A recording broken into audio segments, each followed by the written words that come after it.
মামা আমার 10 টাকার চানাচুর দাও তো। এই দেখো আম্মা, তোমার লাগে কি নিয়ে আসছি। ও বাবা, তুমি বারবার কলম কিনা নিয়ে আয়ো কেন? মা যত লেখবা তত শিখবা। আমার কাছে তো অনেক কলম জমছে, সেগুলোই তো শেষ হয় নাই। কি কর? দেখি তো।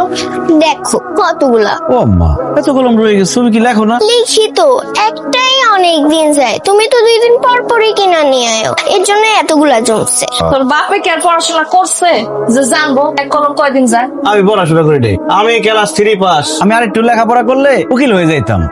তুমি যত ফটফট করতেছো, তুমি কি পাস করছো? তুমি তো ক্লাস 2টাই পাস করতে পারো না, 2বার ফেল করছো ক্লাস 2তে।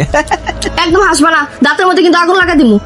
তোমার কেডা কইছে আমি ক্লাস 2 পর্যন্ত পড়ছি আর 2বার ফেল মারছি? শুন আম্মা, আমি ক্লাস 5 পর্যন্ত পড়ছি, তোমার বাপের থেকে 2 ক্লাস বেশি পড়ছি। মিছা কথা আম্মা, একদম মিছা কথা কইতাছে। কি আর মিছা কথা? আচ্ছা মা, তুমি ক্লাস 3 যে কোনো একটা প্রশ্ন ধরো, আপনি জিগাও, দেখো পারে কিনা। জিগাও জিগাও। জিগাও। আচ্ছা